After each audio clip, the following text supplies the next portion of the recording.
नमस्ते। तो जो मानकर होची एमआईएल संस्कृत जोटा कि आपन प्लस टू रही तो तार सिलेबस को आम बर्तमान समय कंटिन्यू करुचु तो तार क्लास चलची तो से नीति शतकम जो नुआ पार्ट टी जोड़ा होता तो तार 6th नंबर क्लास रे 6th नंबर पार्ट रे समस्त को स्वागत। तो आज सेसन रे हम माने जो पाखापाखि 10टा श्लोक पूर्व भिड गुड़िक डिस्कसन करते तो किसी परवर्ती श्लोक ये डिस्कसन करवा।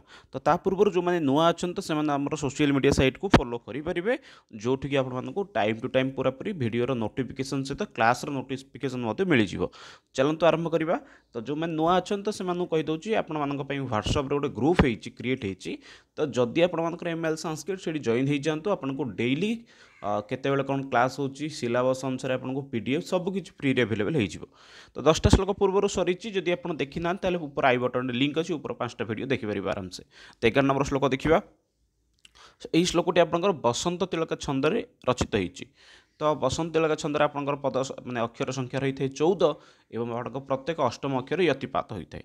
तो देखते कि पर रोचे श्लोकटी नैवाकृति फलति नैवं कुलं न शीलं विद्यापि नैवं न च यत्नकृतापि सेवा भाग्यानि पूर्वतपसा खलु संचितानि काले फलन्ति पुरुषस्य यथैव वृक्षः। अलंकार प्रयोग होइछि उपमा अलंकार मन रखु अलंकार होइछि उपमा एवं छंद होइछि बसंत तिलका। कौन होइछि श्लोकटी को पुनर्बार मु आवृत्ति करुच्ची भल भाव समस्ते शुणी दियंतु। नैवा कृति फलति नैव कुलं न शीलं विद्यापि नैव न च यत्नकृतापि सेवा भाग्यानि पूर्वतपसा खलु संचितानि काले फलन्ति पुरुषस्य यथैव वृक्षः। यथैव वृक्षः जेपरी वृक्षः शब्दर अर्थ होची वृक्ष माने। यथैव अर्थ यथैव शब्दर अर्थ होची जेपरी यथायुक्त एवं यथैव वृक्ष शब्दर अर्थ होची गछ माने जेपरी गछ माने जेपरी अर्थात गछ माने जेपरी अर्थ धरतु गचर जदि माने गछटा लगेवा पर जदि आपण समय समय जदि सेटे पानी दउथिबे समय समय जदि आवश्यकता अनुसार सार दउथिबे ताहले गछटा कोन होइते परवर्त समय बहुत बड़ होइते भल सेते फल इत्यादि फली थाए भल शाखा प्रशाखा होता है भल फूल आसता है। किंतु जदि गछटी आप समय समय जब पानी दे नथिबे समय समय जदि आप तार जदि यत्न नहीं नथिबे ताले से गछटी केबे मध्ये आपनकर कोन होई नथिबो ना भल फल दबनी किंबा आपनको भल छाया दबनी किंबा बहुत दिन पर्यंत बंचिकी नथिबो। एथिपई गछ को जेपरि हमको अत्यधिक जत्न नेबा द्वारा से परवर्ती समय हमको फल देइथाय सेहीपरि भाव में कौन कहूँ काले पचंती पुरुषस्य। काले अर्थ हो समय आसिले काल अनुसार पचंती फलंती फलंती अर्थ होची फली थाए पुरुषस्य पुरुषर व्यक्तिर मध्य सेही भली ही समय अनुसार कौन होता है ना फल आसी थाए। माने कहिबार तात्पर्य ये कौन जेपरी गछरे समय आसिले फल आसी थाए पूर्वर जदि आम तार यत्न नहीं तार जमी फल आसूची धरतु आंब गछर सब आंब फलुनी खरा दिन हेले ही आंब फलुची। एपेल गछ एपेल गछरे आपनकर सबुदिन एपेल फली जाऊनी शीत दिन आसले आपको अधिक एपेल फलुची बाकी आउ जो आप 24 भावुथे 12 मास आम एपेल खाऊँ से एपेल गुड़िक मन रखु स्टक कर रखा जाए से भाव में प्रत्येक जिनस समय आसिले ही तार सी कौन करते फल दे थाए गछ कौन करते फली थाए। सेहीपरि पुरुषस्य भाग्यम पुरुषर भाग्य काले फलंती समय आसिले ही फली थाए। पूर्व 3टा धाड़ी बुझीदेवा प्रथम आशा कर समस्त तृतीय धाड़टा बुझा पड़ जाइथिबो जेपरी गछ माने कौन करिथांती आपणकर ना सदा सर्वदा फली माने जो समय आसिले फली थांती सदा सर्वदा से फल प्रदान करि नथांती सेहीपरि भाव में समय आसिले कौन होइथे पुरुषर भाग्य मध्य फली थाए पुरुषर माने असमय के मध्य फली न थाए। प्रथम धाड़टी कौन देछि नैवाकृति फलति नैव आकृति फलति। आकृति अर्थ होची चेहरा भल चेहरा अच्छी बोलिकी से आपणकर उत्तम भाग्य प्रदान करते सेमती किसी नहीं। नैवाकृति फलति अर्थात होची नैव आकृति भल चेहरा अच्छी बोलिकी ताकू भल माने शीघ्र फल मिल बास ताकू तार परिणाम शीघ्र मिल सेमती किसी नहीं। समाज मान देखुवा एमती अनेक जन थे जो माने बहुत देखापी सुंदर किंतु से माने कौन होई नते देखिया सुंदर आकृति बहुत सुंदर अच्छी किंतु कह जाए सुंदर व्यक्ति मानकर शीघ्र विवाह होता है किंतु से सुंदर व्यक्ति मानकर मते विवाह होनी शीघ्र होई नଥାଏ। मोर मध्य गोटे दुईटा सांग अछंती सेमानकर वर्तमान पर्यंत हेइनी, बहुत चेष्टा करछंती, आकृति अछि, चाकरी मध्य करछंती तथापि होउनी। तो कहिबार तात्पर्य होउछि नैव आकृति फलति, आकृति केबे मध्य फଳି नଥାଏ, माने भल चेहरा केबे मध्य फल प्रदान करि नଥାଏ। नैवम कुलम, नैवम कुलम अर्थात आपण गोटे बड्ड घरे जन्म ग्रहण करछंती, ताहा मध्य आपनको भल फल प्रदान करिवो, ताहार मध्य कौनसी ग्यारेंटी नहीं। देखिथिबा बड़ बड़ घर जन्म ग्रहण करुवा किसी लोक मध्य तांकर भाग्य को भाग्य अनुसार ही से फल प्राप्ति करते। जेपरिक आप शुणुवे मुकेश अंबानी को पुओ भारी मोटा अच्छी, बहुत चेष्टा कला पर मध्य से पतला हो पारुनी। नैवाकृति फलति अर्थात आपणकर सुंदरता बा शरीर गठन आपन को फल प्रदान करि नथाय, किंबा आपणकर वंश मध्य फल प्रदान करि नथाय। ना शीलम, शीलम अर्थ होची आपणकर व्यवहार, उत्तम गुण, उत्तम व्यवहार से मध्य आपको संगे संगे रिजल्ट दे दौनी। आपण पाखे आपण बड़ घर गोटे व्यक्ति आपको संगे संगे रिजल्ट मिल जाए सेमती किसी ना, आपड़ भल व्यवहार कर तार मध्य संगे संगे परिणाम मिल जाए, तार मध्य किसी गारंटी नहीं। कि जन समाज में थे कहते मुझे बहुत भगवान को सेवा करुच्ची, बहुत भगवान को पूजा अर्चना करुच्ची, सॉरी सामान्य बोधे पज होता वीडियो जना ना। तो कि जन था जो मैंने कहते जो मुझे बहुत परिमाण सेवा करुच्ची, भगवान सेवा करुच्ची, लोकंर सेवा करुच्ची, कि मत भगवान कष्ट दूसरी कहीं। तो यही शीलम अर्थ हो जो आप व्यवहार ये आपको संगे संगे के रिजल्ट दे न था, ये आपको अपेक्षा करने को पड़े। तो न आकृति, आकृति फल दिएनी ना ही आपणकर कूल आपणकर बड़ वंश ताहा फल दे न था संगे संगे, ना कि आपणकर कौन अच्छी ना आपणकर व्यवहार टी आपको संगे संगे फल दे थाए। तापर देछि विद्या नैव न च कृता यत्न कृतापि सेवा, विद्यापि नैव, विद्या अर्थ होछि ज्ञान, मन रखि तो विद्या अर्थ होछि ज्ञान, विद्या नैव मु बहुत भल पाठ पढ़ुली कि जन आम समाज देखुवा जो मान पाखे प्रचुर ज्ञान अच्छी तथापि से गोटे सरकारी चाकरी हुएनी, माने पाठ पढ़ीज बोलिक संगे संगे चाकरी हो तार मध्य किसी गारंटी नहीं। विद्या नैव, विद्या मध्य संगे संगे हुएनी, संगे संगे आपन को फल दिएनी। न च यत्न कृतापि सेवा, न च यत्न कृतापि सेवा, ना कि यत्न कृतापि सेवा, यत्न प्रयत्न करके आउ जनकर आप सेवा करुँच। गोटे व्यक्ति को आप कौन करुँच सेवा शुश्रूषा दौरान, वृद्ध व्यक्ति बा सी आपंकर कम आसो भाविक आपंकर सीनियर व्यक्ति ताकू जदि आप सेवा दौरान ताहा आपको सागे सागे फल दे न थाए, ताले किए दे थाए ना भाग्यानि पूर्व तपसा खलु संचितानि। तो कौन कौच संचितानि भाग्यानि पूर्व तपसा खलु, पूर्व तपसा पूर्व तपस्या पूर्व जन्म पूर्व समय जो संचित भाग्य वा कर्म आपण रही ताहा ही आपण को फल दे थाए। ए विषय हितोपदेश बहुत सुंदर कथाटी प्रसंगटी रही। भाग्य को हितोपदेश तीन भाग में भाग कराई। कौन कौन तीन प्रकार भाग्य, तो से विषय टी सामान्य रूप से कहीकि आम आगू जावा, कहीं लंग क्वेश्चन लिखिए उदाहरण देने भल सुविधा हम आपको।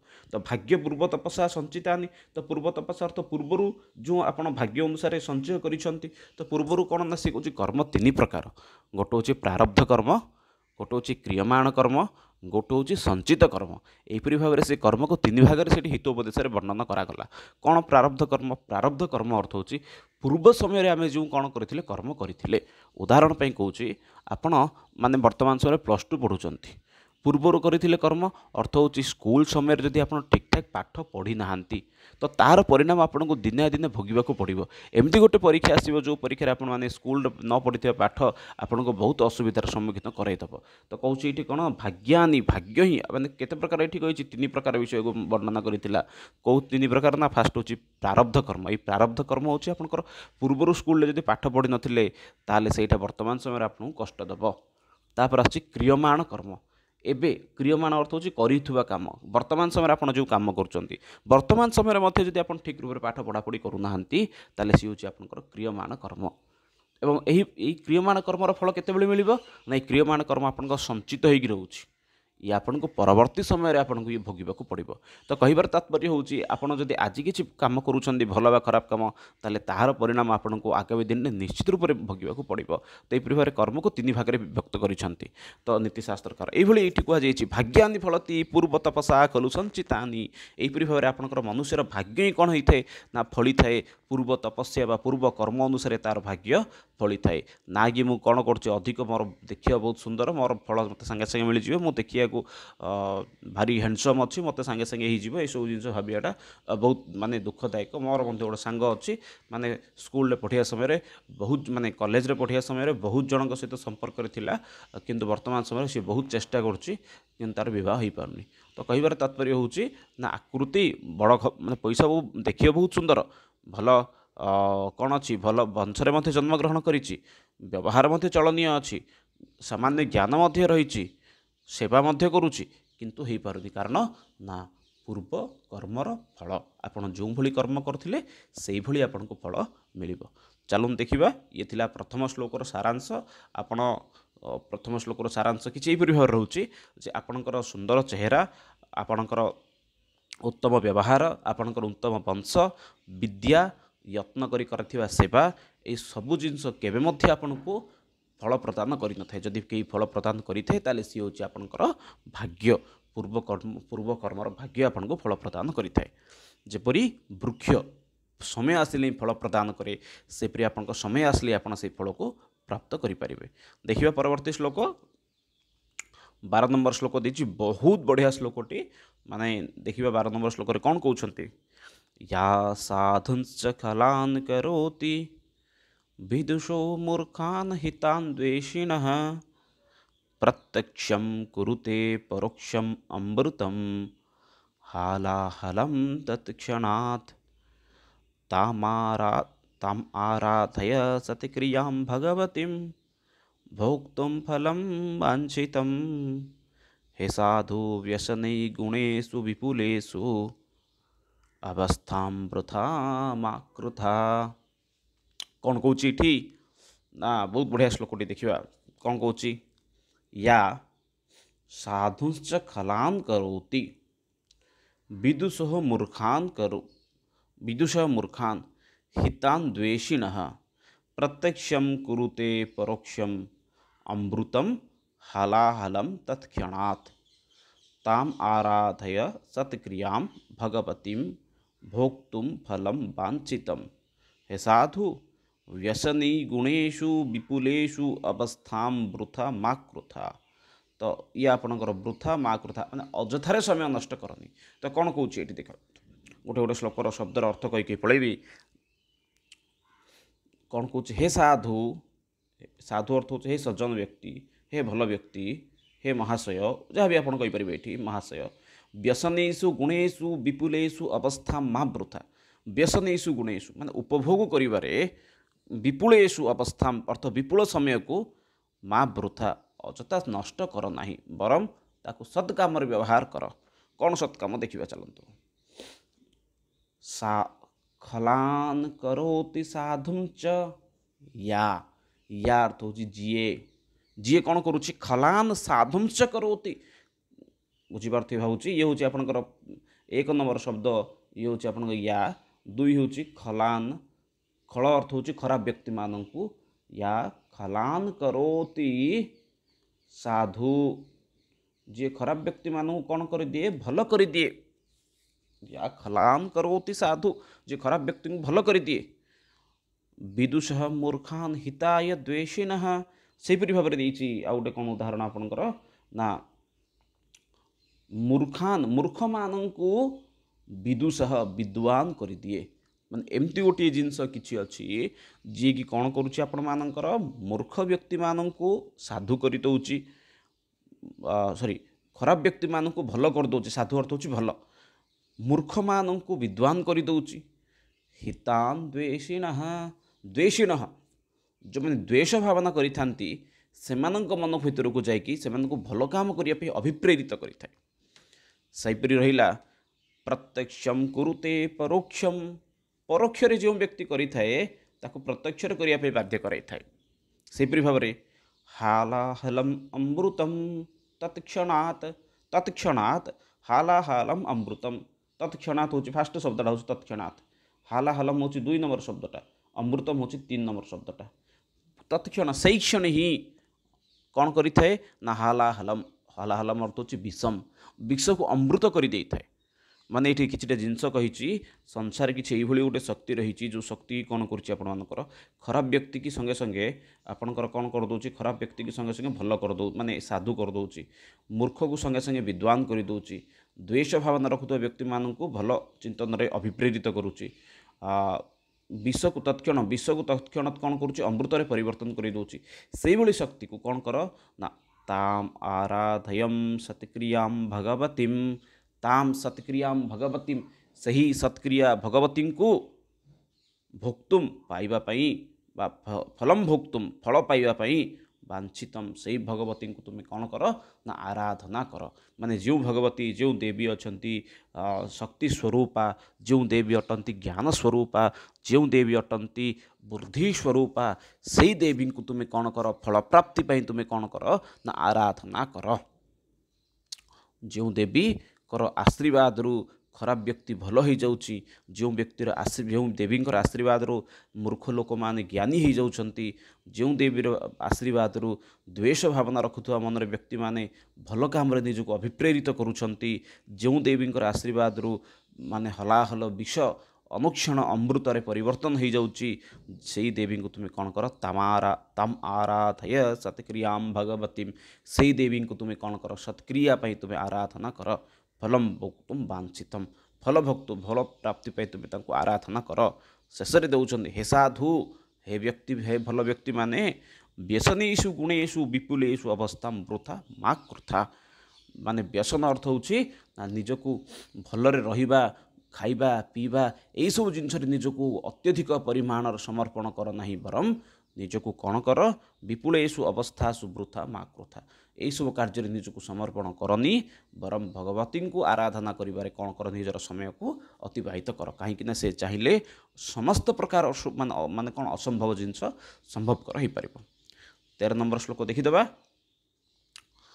ଐଶ୍ୱର୍ଯ୍ୟସ୍ୟ ବିଭୂଷଣମ୍ ସୁଜନତା ଶୌର୍ୟସ୍ୟ ବାକ୍ସଂୟମଃ ଜ୍ଞାନସ୍ୟ ଉପଶମः ଶ୍ରୁତस्य विनयो वित्तस्य पात्रे व्ययः अक्रोधो तपसः क्षमा प्रभवितुं धर्मस्य निर्वाजता सर्वेषां सर्वकारणम् इदं शीलं परम भूषणम। तो ये हूँ आपंकर 13 नंबर श्लोकटा 13 नंबर श्लोक कौन कौच ना ऐश्वर्य विभूषणम सुजनता शौर्यस्य वाक्संयमः ऐश्वर्य विभूषणम सुजनता शौर्यस्य वाक्संयमः। अच्छा आज तो आमर पाखापाखि 2टा श्लोक है 18 मिनट खंडे समय हो गला तो आज आदि 13 नंबर श्लोक पढ़िया ताले से 25-26 मिनट पड़े तो से आज आउ पढ़ानी आज जो 2टा श्लोक पढ़ले से 2टा श्लोक भल भाव मन रखा दरकार माने प्रथम श्लोकर आपण सार थिला जे आपणकर भाग्य गचर जमी समय आसले फल आसे सेपरी मनुष्यर मध्य समय आसले आपणकर फल फली थाए। 2 नंबर श्लोक जे आपणकर हे साधु व्यक्ति अन्य काम निजक समर्पण अन्य व्यसन काम निजक समर्पण न करिकी बरं भल काम निजक समर्पण कर जहाँकि से देवी को आराधना करिवारे कर जो देवी आराधना द्वारा खराब जिनस भल हो जाऊँगी मूर्ख मान ज्ञानी हो जाती से देवी को तुम्हें आराधना कर।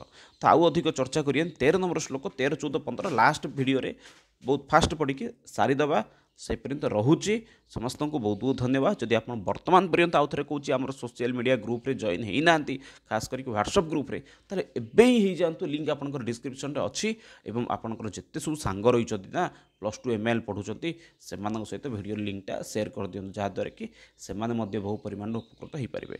रोचे समस्त को बहुत बहुत धन्यवाद। बहुत समय माने 2टा श्लोक पढ़ियार आप जो समय देले से बहुत बहुत धन्यवाद। पुणी थे नेक्स्ट वीडियो मिसिबा। धन्यवाद। जयतु भारतम बंधु संस्कृतम वंदे मातरम। धन्यवाद।